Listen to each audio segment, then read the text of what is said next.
What's going on, everybody? Welcome to the Alex Cuesta Show.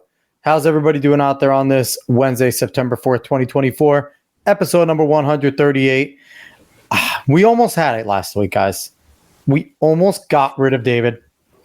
He was playing hooky, and we almost found a way to get him out of here. But like that itch that you can never just seem to scratch, he's back. Hi, David. Well, I don't have a storm tonight, at least not yet, so I can actually be on the show. I'm still just incredibly surprised that you have internet access in West Virginia, because I always think of West Virginia as a place that just kind of has like nothing. Like, I picture West Virginia as like Texas, just like tumbleweeds and cows, which is probably wrong because there's a bunch of mountains. Yeah, like, but what? I'm also an idiot, so it doesn't help. It's not a plane in West Virginia. But speaking of West Virginia, wow, the Mountaineers suck. Got destroyed in game one. Not as bad as Florida State. I was going to say Florida State's 0-2 right now, and they weren't going against Penn State, so let's not talk about it. Florida State might be the worst team in college football, but I digress with that. Dave, you're back. You all good? Yeah, I'm all good. Of course, I'm all good. All right, we don't care anyway. Anyway, everybody, thank you so much for watching. That's out there. If you like what you see today, you're watching on YouTube, you're watching on X, you're watching on Facebook. Thank you very much. If you're on YouTube, hit the subscription, hit the like, follow us there. Leave a comment as well. If you're on X, make sure you follow, repost, all that fun stuff. Facebook, go find the page, follow us there. You'll get all the updates and everything like that. So we're going to jump right in for last week's show. We had a great show. David wasn't here, which made it even better. But as we've been doing, we have our high school coaches series that we basically do every single year. We had on Manchester head coach Tommy Farrell. Had the best year in Manchester history last year at 8-3. We talked about his upcoming year. Also, our buddy Hack No Cap, who was an assistant coach there. He was hanging out as well. So we had a great show. We talked all about everything that Manchester's looking forward to do. And I'm hoping my alma mater is going to continue doing what they do. But this week we are continuing that tradition, because this is someone that has known me and David for far too long. I honestly do not know why he continues to associate with us, but he does. He's a fantastic guy. He is the head coach over at New Egypt High School, and he's brought along his assistant coach as well. It is Steve Fence. It's Amani Richardson. What's going on, Fancy? What's going on, Amani? How's it going? It's going good. Monty, what's up, bro? How we doing, fellas? Okay. There it is. What's going on? Everything's going good, man. Everything's going good. Monty, you're having some technical troubles over there, man. Wait, hold on. Let's see what's going on here. So we have. Oh, now can you hear me? Hey, there it is. You got the turtle beach on. He's playing Rainbow Siege. Now can we hear me? Yeah, we can hear you now. Can you hear us? Yeah, there we go. Now there it is. We got it fixed. I love it. So we have Fancy. We have Amani here. Just want to thank you guys both for being here. Fence, it's become a fun tradition having both you and Coach Farrell coming usually back-to-back weeks, jumping in here, whether it switches off who's who, and just, talking some football. Like I said, Dave and I. Dave his whole life, literally, and me most of my life. And, I've had the privilege of being there and helping to coach Amani when he was over at Manchester, one of the great running backs for Manchester. Fantastic player. So pumped to have you both here. Want to jump right into it because last year you guys didn't have the season you wanted to, right? You guys played hard, but not where you wanted to be. So let's jump right in. What are the takeaways that we can get from last season? Fancy, you could start. So, we started off the year. We started off the year really, really well. We opened up at Point Beach, which we tried to get ourselves acclimated to the short conference the best we could. Yep. So we played a lot of short competition. We played Keyport. We played Point Beach. We tried to get ourselves acclimated. We actually played Lakewood as well. We played Point Beach, like I said, really, really well. We wound up getting really nicked up and didn't have a lot of numbers. So our depth, we didn't have the depth that we needed to really compete against some really good teams. that were on our schedule. So as the year, we wound up playing 12 or 13 games when we wore down as the year went on. So the team that we were at towards the end of the year wasn't the team that we started off the year with. Really excited to turn the page because, we played a lot of underclassmen. A lot of underclassmen saw the field and got experience, and they're ready to go on and hopefully start off the year well tomorrow against Keansburg. We have 45 kids on the roster, which for a Group 1 school is pretty good. Most of I've had in my time in New Egypt, and we're just excited to not really turn the page, but use last year as a growth experience and get better and use that experience for this year. And and you've built something there from being at New Egypt, right? You have a culture of winning and a culture of success where last year was more of an anomaly. And especially, like you said, you up the competition level. So now the kids jumping into conference play will know what the expected level is. Now, Amani, I want to go to you with this one, though, because you came from playing at Manchester. And I know Dave can attest to this. Fancy, you can attest to this as well. Playing at Manchester, when you're there, you feel small because we got all the Toms Rivers around us. We have Jackson. We have Brick. Mm-hmm.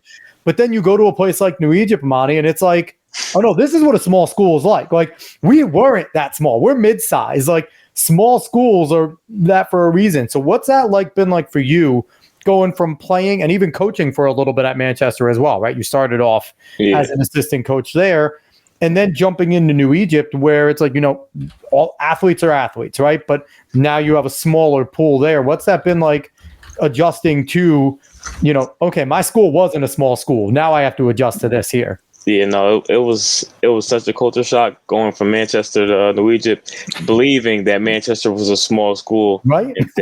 And then just like my first week at New Egypt, I'm just like, well, wow, man, we got kids that are 120 pounds playing offensive lineman, and it's like there's only 22 kids on a roster. Like it is eye-opening to know, like, all right, well, at Manchester, we're really not that small of a school. Surrounded by those big schools, we're considered small, but we're not a small school by any means necessary. But the small school has its perks, though. Just these kids being small, they're all intertwined with each other from a young age, so that their chemistry out on the field is amazing. It's different than in Manchester because you grow, I know, we've all grown up in Manchester. There's people like, oh, there's a new kid coming out on the football team, like my best friend Shaq. I've never seen him, and then we get to Manchester, oh, Lakers kids, and now we're intertwined with them. Yep. Coming from New Egypt, these kids played on the same AYF team all over, and then it's just like they've been playing football, basketball, soccer, whatever their sport is. They've been playing together forever, and then it's like you can see the chemistry, you can see the unity between them. They're very close. It is very close knit circles on a team, and it's not just like click here, DBs, wide receivers. Like they all hang out because they've been bonding. So it has its perks. And, and like you said, it's like a ton of heart, right? Like there's a lot of heart in playing with those smaller schools. And it's like, it's like you have some of these tiny dudes, but they're maulers, right? They'll go play left tackle and they'll be tiny, but they got good hands. They got good feet. They know leverage. So it's a very different game. So, Monty, what are you coaching over there? What does Fancy have you doing? I'm the DC right now. You're the DC right now. Oh, so he's relying on you for a lot because we know Fancy likes to call his offense. So, you know that.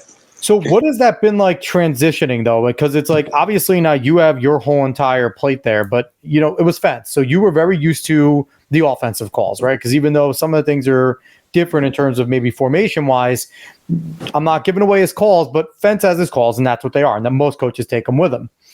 What have you learned that you've brought over to be a defensive coordinator? And you're young. So a young dude as a defensive coordinator, what have you learned from Fence to bring it over to there? Yeah, me and Fence talk about football all the time, and he shows me his views from the offensive side, and it helps me out developing a defense. So, no, not to knock you, Fence, but Fence been around for a while. He's been around in the football game for a very long time. We call it wisdom instead of age, just to make him feel good about it. Wisdom is wise. There's no part of my body that feels good. Everything hurts. But yeah, Fence knows his X's and O's, and he's been around for a while. So picking his brains, just going going up against him, because me and him battle every day of practice. Sometimes he'll have the starters and I'll have the B team, and he'll have the B team and I have the starters, and we'll still be going at it. And it's just iron sharpening iron. Every day he exposes me in some type of coverage, and I learn, like, okay, and then I'll expose him with some type of blitz package, and we help each other out. So, Fence, here's the real question: has he yelled at you yet? Has he actually screamed at you? Because you're not coaches until he's looked at you and literally screamed at you in pure vitriol and anger, and then it's done 3 seconds later. Because you know what it is on the sideline. No, not there hasn't been any sideline problems. Oh, it's not really it then. There has been practice problems where we get really, really competitive against each other, and I'll come out with some 1990s saying that he's like, "What'd you say?" And he'll come out with some saying, and I'll be like, "Yeah, okay," and I'll pretend like I know what he means. But we're really two competitive coaches, and Coach A came over and became our DC a few years ago. And to add on what he said is with New Egypt, Manchester had a class of 240 or 250 in their graduating class. We're dealing with a school that has less than 400 kids. Yeah. So it is a different thing, and it was an adjustment for Coach A to come over and run our defense. But he has grown so much in the past few years that we've had him, and he's devoted himself to New Egypt as far as a football aspect. He's coaching summer AYF camps and summer camps. So the freshmen that are coming in, they're not new to us. We've known them since they've been in 5th and 6th grade. So we've built those relationships to where the culture just doesn't extend from 9 through 12. The culture extends from 6 through 12, because we're working all these camps and clinics, and we know these kids. Our our freshman quarterback, who's going to be really, really special, has been our ball boy for the last 4 years. Our ball boy tomorrow, we've worked his camp for the past 3 years. We know these kids by name. Yeah. So it really creates that special bond, like Coach A was saying, and it really creates a culture to keep kids in that school and just to build upon. We have a tough schedule coming into the Shore. We have teams like Barnegat that we play, and Keensburg and Keyport, and that's a week in and week out battle. But we're ready for it. We're prepared, and Coach does a great job leading our defense, and the kids do a great job of buying into what New Egypt football is all about and what they need to do to be successful. It's a pretty special place. So, I want to get back to more of the X's and O's in a second, but I do want to ask you, Fancy, because it is something that happens a lot in the high school ball time, right? Where you eventually get, long enough as a coach to where your former players start coming to coach with you and seriously coach, not just volunteer, right? What was that like? And what was that moment where you were like, all right, Amani's got this. Like, I want to promote him. I want to put him here because he's not a kid. He's a man. He's not just a volunteer. He's a coach. Like, when was that moment that hit you? Because there is that line, right? Of I'm still teaching him. I'm still his coach. He's a volunteer, but I'm still teaching him the roads to, no, now I trust him. He's ready to go. And what was that feeling like when you were able to kind of like, all right, I'm freeing you. Go, go do it. Go do your thing. Like, the minute he got there, awesome. He came over and I asked him to be the DC before he came over, because I knew we were going to be young, and I knew he was a first year young guy being a defensive coordinator. It gave him a chance to learn the game a little bit and grow. And like I said, his growth in the past few years has been amazing, to where he's frustrated, as a play caller, and I've been calling plays forever. He is frustrating me in practice to the point we're putting in checks at the line of scrimmage to be successful.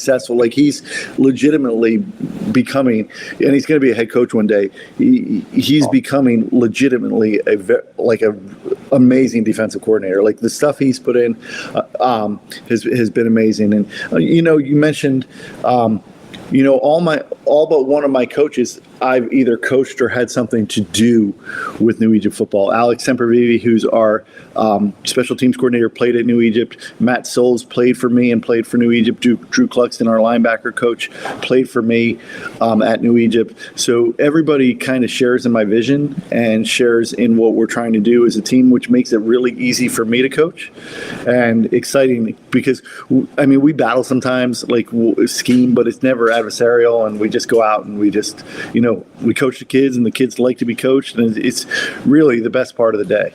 Definitely says something about you as a coach that people want to gravitate back to you. Shut up. I'm allowed to compliment you, damn it. You don't have to do it. So I want to jump into some of the little chats here. Morgan Peterson over here. Those are my coaches. What else do we got here? You, Dave, you're just chit-chatting in there. I'm chit-chatting. I got Jake over here. Jake Milicia. I don't know how to say your name. Dog's here. And Jod Saad over here saying W coaches. So you're getting some love. Thank you, guys. Thank you, everyone, for watching. That is watching right now. We absolutely appreciate it. I'm imagining that New Egypt is deep right now in this, and we absolutely appreciate that.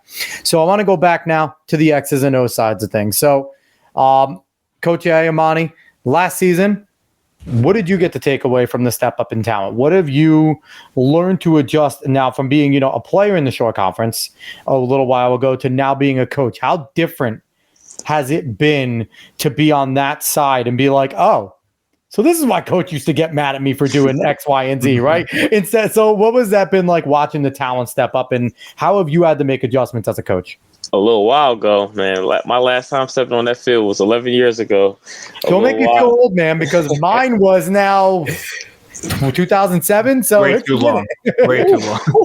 Yeah, we getting up there, but honestly, Brent's graduated in the class of 23, so it's okay. 1923.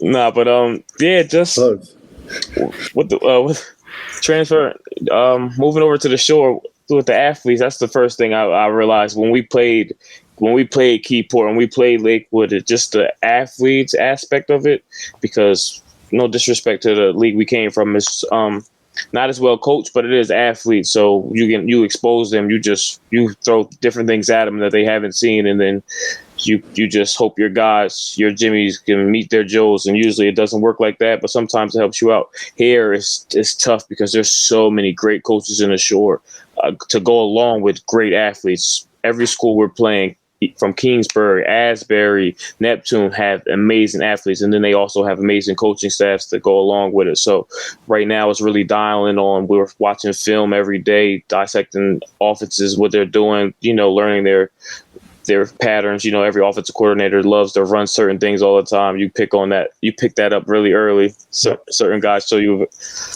what they love to do. So he's calling fence out. No, so I'm going to add on to what Coach A says, and to go to your track background. Yeah. One of the guys we had to go up against last year was from Burlington City. His name was Malachi James. And, my God, you went against Malachi? Malachi's a state record holder in the 100. Yeah, he broke it last year. Yes, and he is now the fastest man in college football. Yeah. We went up against him. He was kind of fast. Hey, only had about 70 yards and got all that in one play. We did okay. We tried to hold him the best we can. He was a special player, and it's when you're a coach, it's kind of fun to see the guys that you coached. Obviously, if they're in college, you're really invested in that. But even the guys you go up against, you become invested in what they do in college. And we wish Malachi the best at Syracuse. He's at Syracuse. Actually, returned some kicks last year. But man, I've coached against a lot of fast guys. I coached against Donald Brown, who went to the pros. I coached against Noshawn Moreno, who went to the pros. Timothy Wright over at Wall. Timothy Wright, and I got to tell you, Malachi was fast, like ridiculously fast. So like Coach said, going to the shore, it presents different challenges, and we're excited for that. We feel like we're at home now.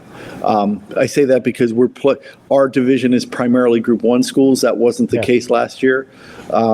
And we're up for the challenge. And like I tell everybody else, and I tell my coaches, it's our job to compete against Group 1 talent. Like, it's our job. That's like talent. That's our division. We got to go compete against them, and that's our job as coaches to get our kids to that level.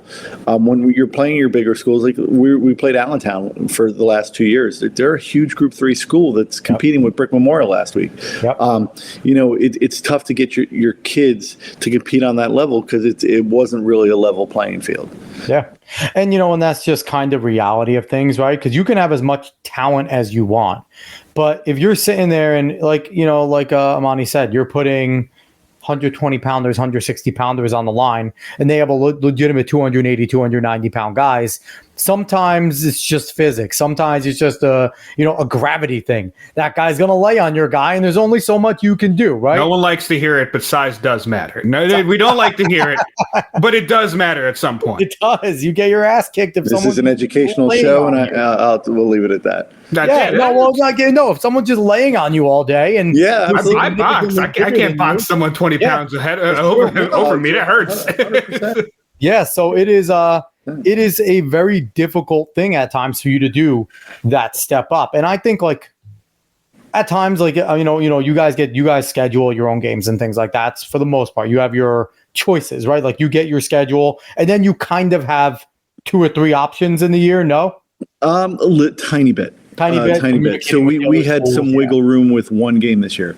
That's it. Everything else was picked by the conference. We could have added a week 0 game if we wanted to. I did that last year, and I felt like it was too much early on in the year, especially playing so many games. So I stayed back off of that. But our schedule is picked for us by the athletic directors of the Shore Conference. Okay. And then we have the ability, based on the division we were in with the extra team, we have the ability to pick one non-conference game, which we're playing Buna this year for our homecoming, in the middle of October. So that was one game that we had agreed on before the schedule came out. So, yeah, we don't have a lot of leverage and a lot of leeway where the tennis team or the soccer team might have a lot of leeway and have their division games, but then they can go pick their out-of-conference games.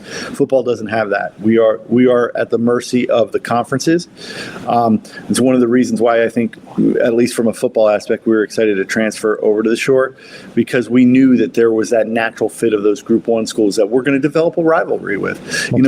Us and Point Beach are going to have a rivalry. Us and Keensburg, us and Keyport are going to have a rivalry.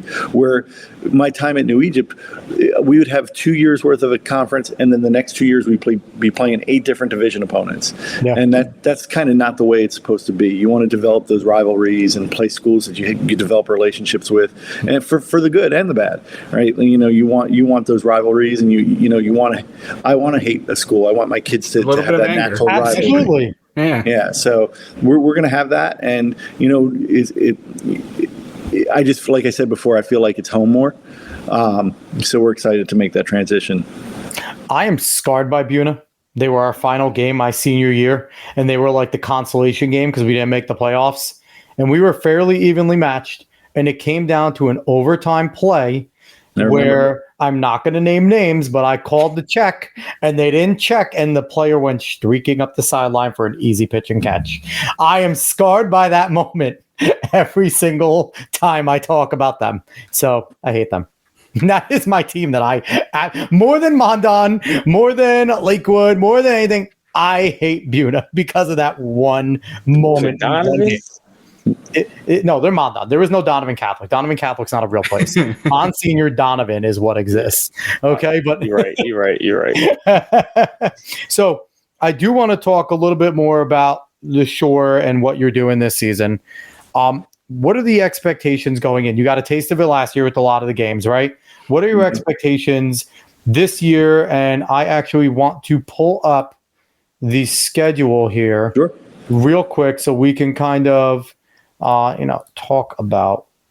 Boom. And let's screen this bad boy. Wow, that's technology at its best. Right? Look at the live stream, baby. I'm semi-professional. So you're going in tomorrow, which I love the fact that, I had Coach Farrell last week. He was playing at the Battle at the Beach the next day. I have you today. Your guys are playing Keensburg tomorrow. Home game, 6:30 p.m.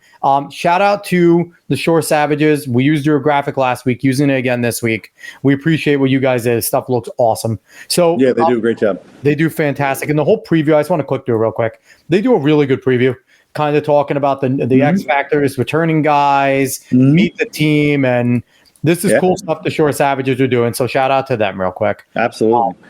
So let's go over real quick. Let's just talk about the schedule because it is a tough schedule. It's not an easy schedule whatsoever. So you have Keensburg tomorrow, Asbury. Let's go through it, Coach.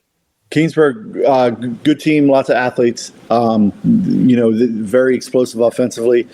Defensively, they fly to the ball, they create turnovers. We're looking forward to playing against them. We did play them back in 2017 in a consolation game, and came out on the positive side. But one of those schools that are very similar to us and create a natural rivalry with. Same thing with Asbury Park. Asbury Park, we're going to travel to Asbury Park next Friday. Haven't really broken down Asbury Park's film yet, but if you look at their record last year, you're going to see that they didn't have a ton of success. But when you look at the teams that they played and how competitive they were in games, they're always going to be a good team and a tough team to play. With story history, we played them in 2016 in the state playoffs. At our place, we were the 4 seed, they were the 5. They wound up beating us, and they went on to win the Central Jersey Group 1 title that year. So Coach, I quickly find this very difficult because even you talked about Asbury Park, but Neptune, the next game, one thing Asbury Park and Neptune always have is a ton of speed. You're dealing with a lot of speed, and they hit hard. They know how to use that speed. So even on their years where they're not playing, like you said, like they didn't have the record they might have won, you're coming out sore in both of those games. Like they're fast, they hit hard. So to have those two back to back, I saw that. I was like, oof, those are going to have some nicks and bruises coming out of those two. Yeah, and that's the importance of the depth we have this year. We have, we have kids that we can put in certain places that are ready for varsity football, where that might not have been the case in previous years. Neptune, we luckily have home, and we're going to start growing the grass as soon as we cut it today. We'll cut it after Neptune, just because of how fast they are. And I got to see Neptune live last year with Brady playing them. They gave Pinelands a really, really good game. They're going to run some veer stuff, and the quarterback's a tremendous basketball player as well as a football player. So coach is going to have his hands full trying to stop his veer scheme and trying to stop that. Really, really tough team and a division opponent. So that's one of our big, tough ones. Keyport, we played Keyport the last couple of years, and they're a really, really good team. They have a new coach, and they have an explosive running back and wide receiver. Graduated some talent. But we have a great rivalry with them. We played in a mud bowl last year. That was really, really fun. Love mud bowls. They're the best. Yeah. Last year was a little crazy, but Shore Regional, I'm going to go scout Friday night because Pinelands is playing them, and I got a good friend over there in Coach Reed. So they're going to be well coached, and they always have guys that know how to play football, and they're always successful. So we're going to play at their place, and I'm excited to see what we can do. That's a good barometer of where we are as a program to go up against Shore Regional. Buna, like I said, is our homecoming. Buena Buna. How they say it. Didn't have the most success last year, but I saw some film on them. They're much improved with the new coach. They fly to the football. They've run a modified wing T-based system. Excited to play them. And then I coached at Barnegat for a couple years. We get to play Barnegat. I'm good friends with most guys on their staff.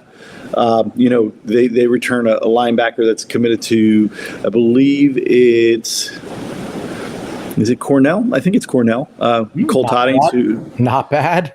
Who's I think had 4 sacks last week. So that's going to be my challenge to try to keep the ball away from his side. He's kind of friends with his dad, who's the principal over there too.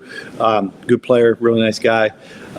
They're going to be a challenge, and then we go up against Coach Saccone in Point Beach, who like I said, we have a little rivalry with, and excited for that one. He does a great job with his program. Point Beach and us are probably the two programs that are most similar with the amount of size of kids and the type of kids that we have. So that's just a natural rivalry that we're really excited about, and Coach Saccone does a great job for his team, and we I think we're going to be playing for some sort of trophy and make it a rivalry. And that's awesome. We're excited about that. Yeah. So, and there's always there's the moniker, right, of no easy games. That's kind of what every coach is going to say that. But you look at that schedule, there is no easy game on there. There is a lot of competitive football there, a lot of well-coached, good teams. And, it's not only going to take, and your athletes know this, you probably talked about this, you preached it, but it's not just going to be them. It's going to be you, Coach A, working your asses off too. And if they put the time in, I know you, Fence, Monty, I know you, I know your work ethic. I coached you.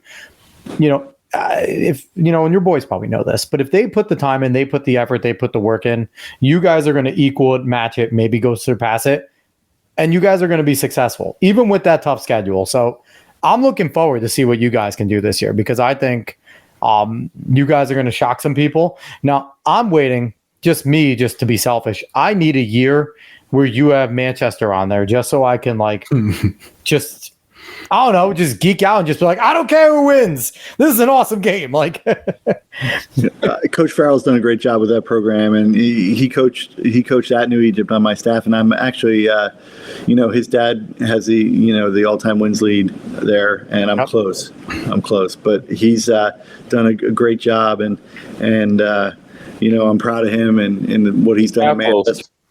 What's that? How close? We'll talk. Maybe we'll talk after. It's close. I know how close it is. It's close. Some people say I'm tied. Some people say I have the lead. It remains to be seen. It doesn't matter to me. I just want to enter the short conference, be competitive, and win a game. I'm proud of Tommy. He does a great job of marketing his program, and those kids are better because he's there. He brought some existing staff on. Coach O'Donnell's there, which is great. Coach O'Donnell's going into his last year teaching, which is funny because he's going to be retiring. So I'm excited for him. The only thing I wish the guy who really influenced me as a coach would coach some football there, but he hasn't coached there in a long time, and you know who that is. Who is it? You talking about old man related to me? Yeah, I absolutely am. I mean, honestly, I'll tell you right now that Coach Porterways is very happy right now, not going crazy. Dave, what do you got over here? I want to bring I'm sorry. I was staring at that schedule and something bothered me because all the logos looked pretty mid at least to good, but I hate this one. What is wrong with Point Beach? Why can't they have a good logo? What is this? It looks like a Ghostbuster. It looks like the Ravens logo on that sheet there. But right here, it looks like a dumb Ghostbuster Raven. It's a garnet gull. It's bothering the hell out of me. It looks bad. Dave, you should go into Grok over in X and try and type in a garnet goal for Point Beach. Let's get them a better logo. I might need to do that because it was just bothering me the whole time. You took graphic designs before, right? A little bit. Not a ton. Hey, maybe I could try them out. Yeah, maybe. I have to be for some money, though. I ain't going to do that for free. I didn't go there. I mean, I would do it for free, honestly, to get David to stop complaining. That would be a beautiful thing. That's so fancy. Your experience in this live stream. This is the live stream. We are very tame today with you guys being on. We are being very tame and family friendly. So, and I know you appreciate it, and everyone out there watching probably does. I'm honored. So, outside, you just said you want to win a game. What is the goal this year? Going into this year, each week, what is your goal at the end of the day right now with this team and being in the short conference? We return 35 guys. We return 11 guys on defense and 10 on offense. The goal is to compete and try to go win a division and qualify for the state playoffs. There's no doubt that was our clear goals walking into the locker room. That's our clear goals walking out of the locker room in week one. Those are the clear goals. We want to go compete for a division title. Can we do that? I think we absolutely can. Like I said, we return 10 out of 11 on offense, 11 out of 11 on defense, and they're flying around playing good football right now. So, is that an easy task? Absolutely not. But, I'm never going to set a goal that isn't reachable, but I'm also, my job is to push the kids to achieve something that, that they dream of, and they can do that if we stay healthy and, get some breaks, we can go do those things. And those are all, you mentioned they're all competitive games. The last 3 years in the WJFL, we didn't have that. We had games 3 years ago when we were really good. We were 8-3. We had games that we knew we walked in and we were going to win. And then the last 2 years, there were games that we walked in and said, "This is we can play the best football we can possibly win and play, and we might not win." Yeah. So, when you walk into a season, all you want is a chance, right? You want a chance to win, and sometimes you're going to win, sometimes you're going to lose, but you don't want to go into a game at halftime knowing that the decision's already been, or that the outcome is already done. And that's the way it's been in the past few years in WJFL. And no, I'm not criticizing them. They have 93 teams. It's a tough job to create competitive matchups. Yeah. But like I said, in the shore, we have those natural rivalries with those Group 1 schools that's going to go on for years to come. And, there's going to be some years that we're better than some teams, and there's going to be some years that they're better than us. But every year, to go in and be able to compete and say, okay, this game's going to come down to the fourth quarter, and that's what we preached to our kids today and yesterday. This game's going to come down to the third or fourth quarter tomorrow night. And, how are you going to respond? How fresh are you going to be? How much work have you put in? And in previous years, we haven't had that opportunity. So that's always good, right? To have that chance, right? And like you said, there's going to be years where you're looking at some teams and you're like, they're returning just studs. Like, this is going to be a real tough game, but that's going to happen every year, right? So Amani, with that being said, with what you've experienced with Coach, are you kind of salivating at the chance this year to basically be on an even playing field every single game and allowing your defense? And like Coach said, you're returning 11 guys on defense for a small school with a group of like 40-something guys. To be returning that many people where you're sitting there and you're not only having, like, you don't have to go and teach everyone, right? You can lean on these guys to be like, you guys know my defense. Help me install with these guys that don't know, right? You're leaning on some of your seniors, your juniors, and ones that have been there. So how have you been feeling as a coach this year about your chances, about your opportunities, and what have the guys, how have they responded to, coming back and having so many guys back? Honestly, I am ecstatic and I'm itching for tomorrow, just because I've had my guys, my core guys right now. I had them for 3 years. They've been playing since they were freshmen with me. They've been getting most of the reps. We didn't have the bodies. They've got a lot of time.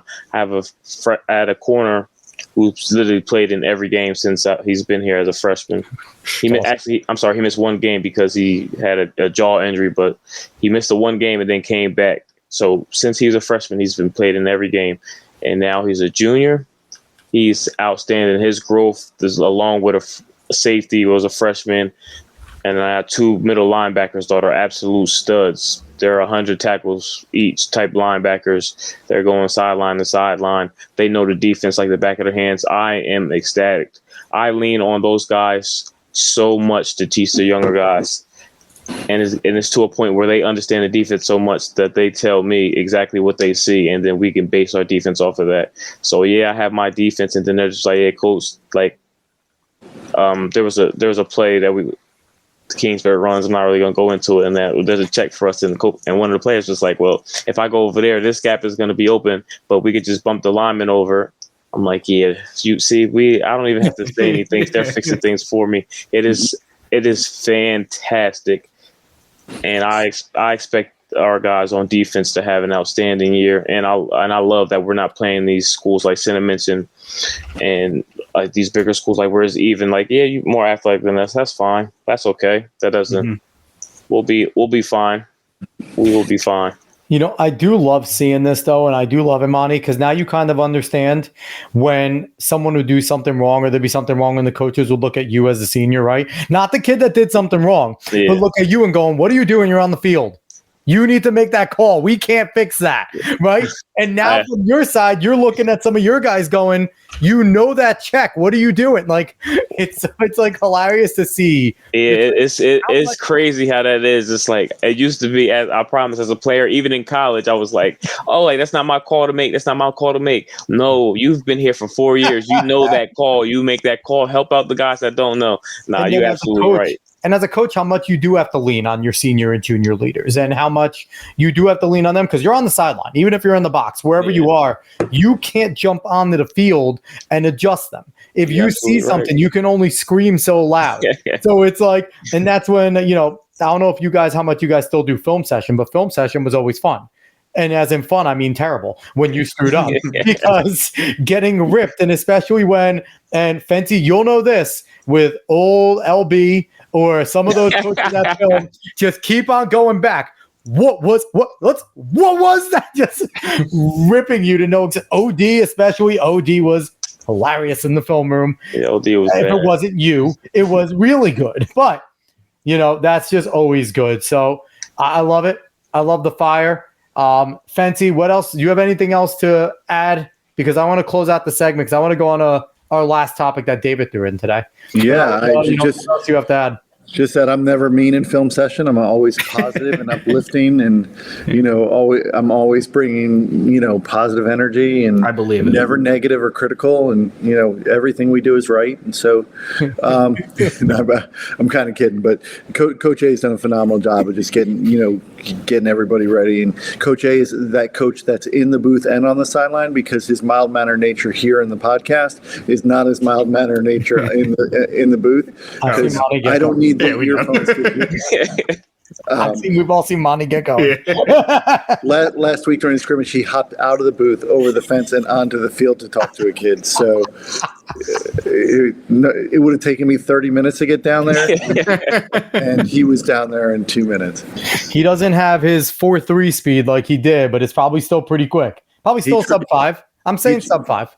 He did try in the youth camp, and he messed up. I didn't see anything. Man, it sucks getting old, doesn't it, Monty? It sucks, man, when your muscles don't respond the way they used to. I used to be able to get up and go. Now I got to warm up. This is ugly. Now you got to stretch. You want to go play ball or something. It's like, all the old men going to play basketball. You get there and you talk for 30 minutes as you're moving around, just taking shots, stretching, and then you're like, all right, guys, you ready to leave?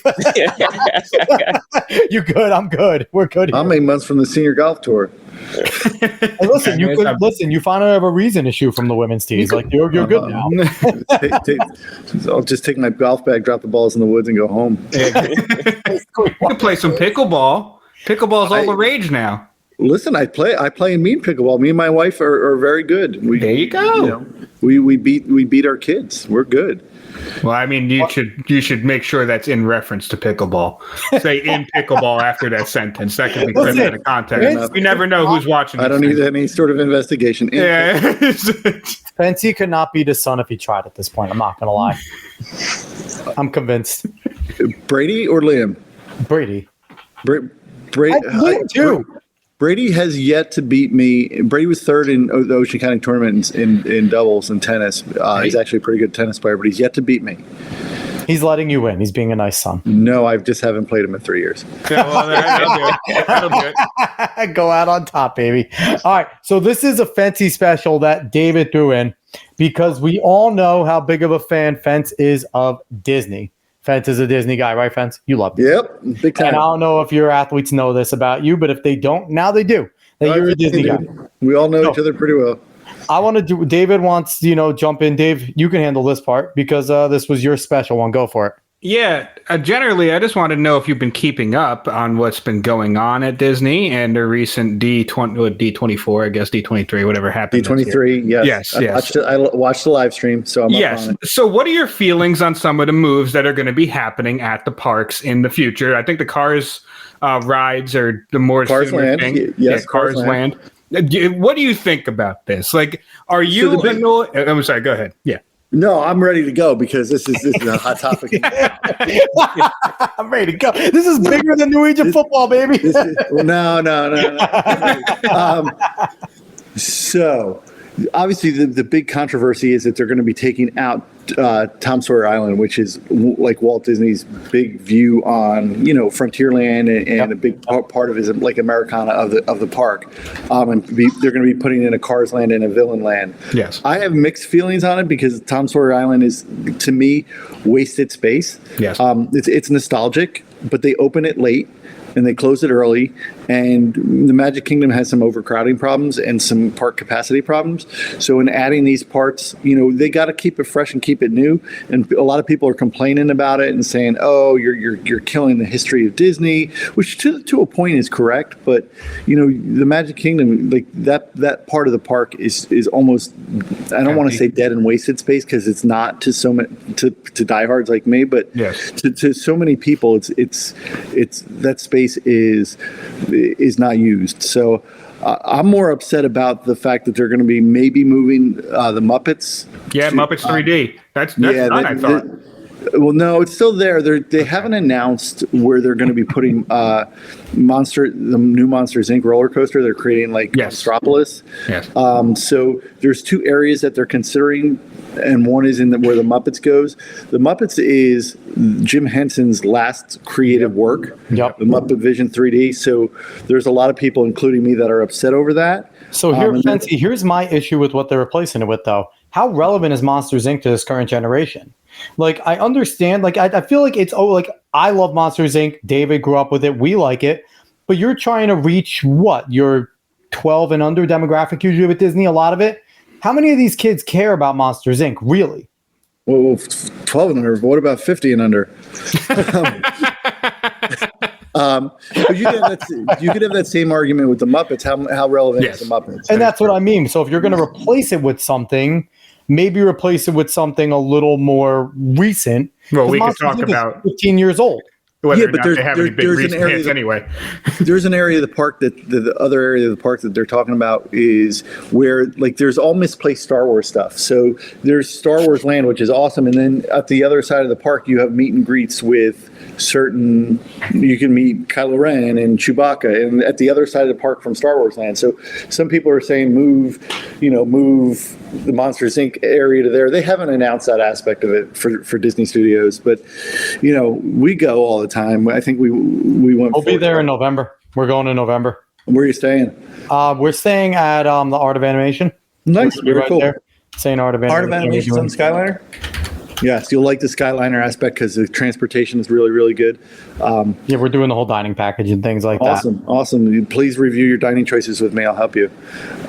We already put it. Maybe I'll have to review them again because we put them in because we're going through a planner. But I'll send you the list. Yeah, please. Like Jacob, I can send you some podcasts and stuff like that. You should become a planner. You should become one of those park planners. You would make my wife and I said we missed our calling because there's people that go around and just live stream from the park and they legitimately make $500-$600 a night just walking around. It's never too late. Hey, listen. But it's easier when you live in Florida. Most of those people live in Florida or they live by the park. Florida, so it's pretty easy. Fix. I've done the numbers. I've spent like 7% or 8% of my life in Disney World. So it's ridiculous. But yeah, my wife and I, we even leave the kids at home and go down for a weekend by ourselves, and we're just kind of in the midst of planning that for January. We go down, and we don't even go to the parks. We're not really Disney adults where we're going up to characters and stuff, but we'll go eat at all the restaurants.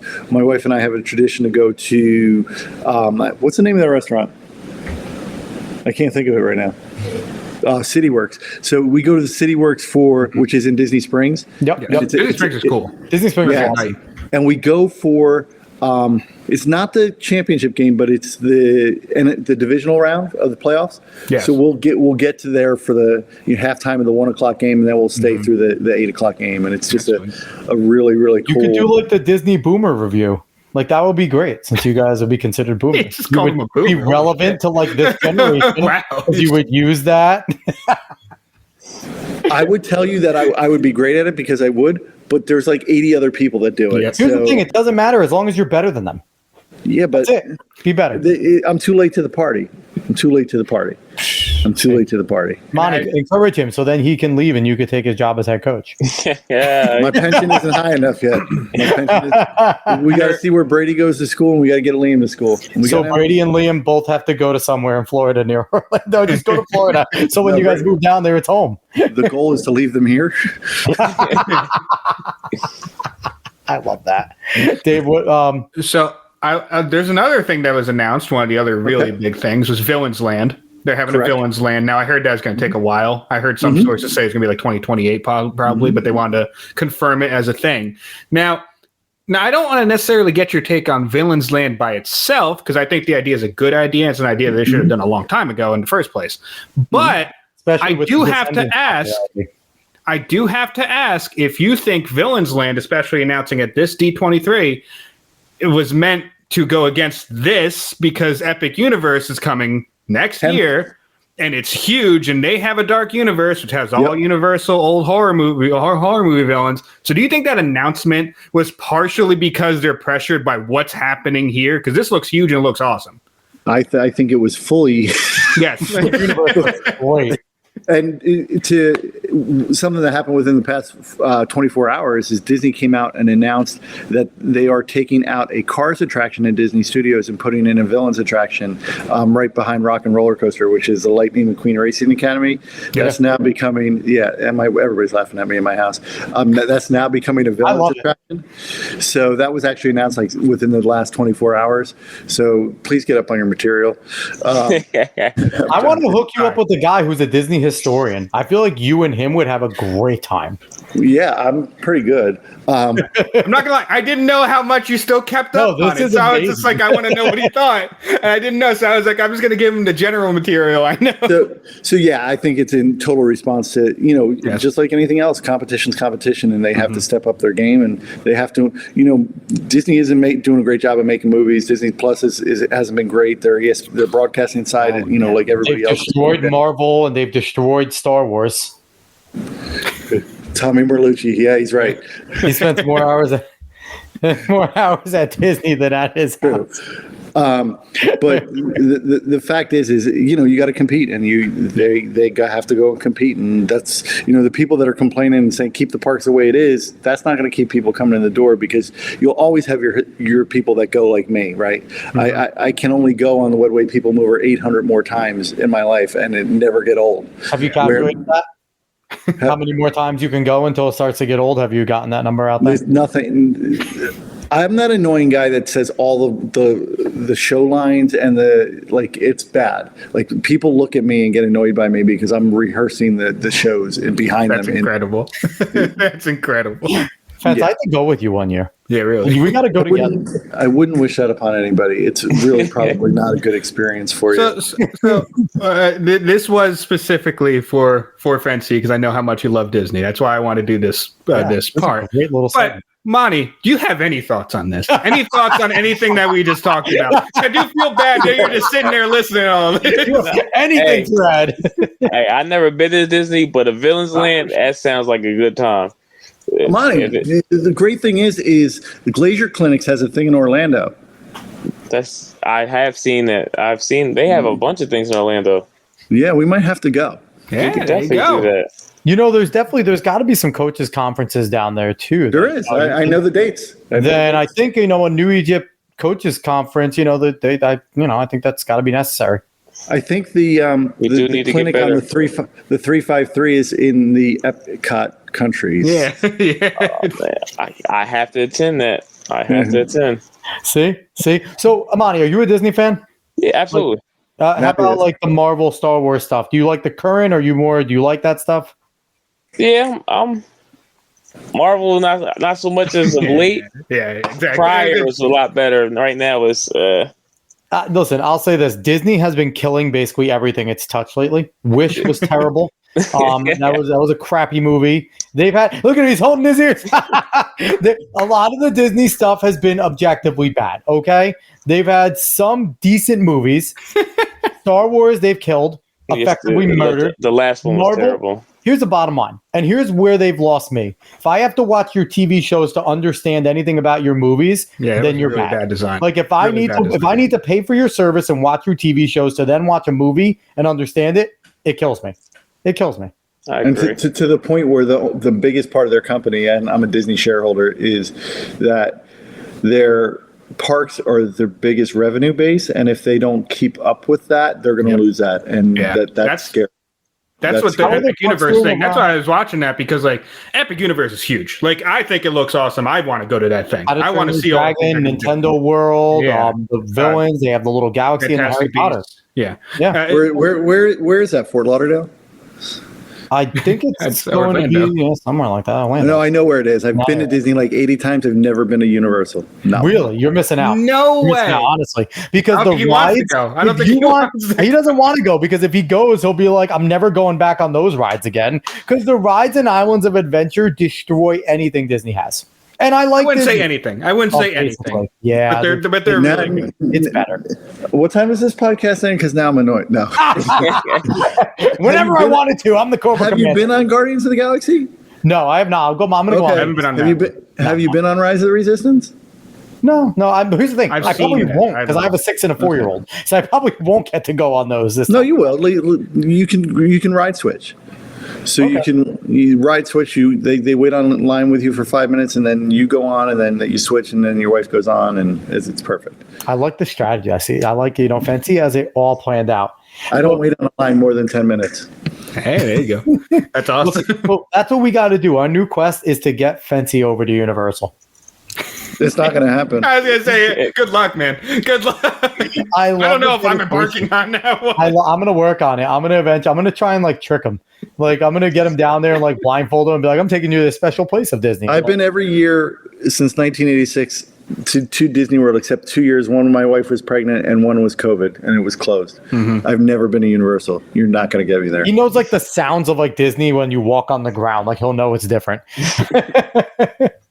I have an app that just plays theme park background music. That's incredible. That's awesome. Yeah. Fancy, I didn't know all this about you, and it makes me love you even more. Just how dedicated you are to the cause. It's amazing. dparksradio.com. Wow, I had no idea about that. You learn something new every day. So, all right, gentlemen, this was lots of fun. I like talking football. I like talking Disney fence. We might have to have you on to just talk the whole entire Disney podcast outside of everything. We'll Probably go much longer than this podcast. to Disney. We will definitely go in depth from early on to changes. Yeah. That'll be fun. And maybe we can have on that Disney historian on at the same time. Maybe we'll bring you both on. You want? I'll try to get an Imagineer. I don't know any, but I'll try. You've gone enough. Maybe they'll just give you one. They'll be like, yeah, go ahead. Well, maybe I have a new career. There you go. Hey, listen, we'll try and make that happen. But all right, everyone. Right as you're looking at it, we have Coach New Egypt head coach Steve Fence, assistant coach, defensive coordinator Amani Richardson. We appreciate everyone that's watched today. If you want to go find them, you can go on Instagram at NEHS Warrior FB, and you'll go find them there. And on Twitter /X at NE_HS football.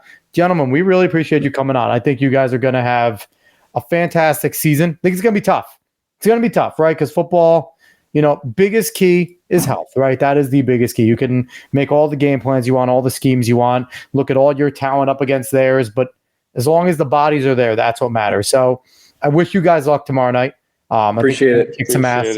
Yeah. You guys are going to go get a dub, and I'm excited to see it. Now, one thing I want you guys to do, and I really wish that more schools would do, look at what we're doing right now, streaming. It's real easy, right? Everyone needs to start live streaming their games. It is real freaking easy to do. You set up a webcam, you have one of the laptop internet access, boom, live stream. Tomorrow night's game, Lighthouse Sports Network, being live streamed, is going to be on NFHS, their app. So I put a link into my Facebook. You guys can go check that out. The game will be live streamed tomorrow, as well as coverage by Bob Batter. So so definitely get more exposure too. Big part of coming to the shore. That's great. Yes. I want more live streaming of high school games because they do a great job. So, that's all we got for today, everyone. And you saw Fancy. Fancy's a Disney aficionado, and that makes I'm happy. that makes me happy. That honestly, Fence perks up for a few things, football and Disney. We touched on two of the main things that you put that in. I did not prompt you to put those questions. No, you didn't. I just thought of it. I was like, this was recent Disney things happen. Let me ask Spence about it. It's amazing. And when you put that in there, I'm like, oh, they probably shouldn't have done that. Oh no, I love every moment of it. Yeah. I love every moment of it. That was fantastic. Just getting an education and then just making you upset by trying to get you to Universal, which I will do at some point. Anyway, outside of that, we appreciate everyone that watched, everyone on Twitter, YouTube, Facebook. Go give us a like, share, follow, subscribe, spread this word of mouth. I think we're going to be back to the politics next week. We take a nice break, 2 weeks of no politics, but we'll be back, and we appreciate everyone that watched. Dave, will you be back? Maybe. I don't know. We'll see. We never know what's going to happen. I hope not, for the sake of everyone. Anyway, everybody, thank you so much. Bye, y'all. Thanks. Thank you for having us.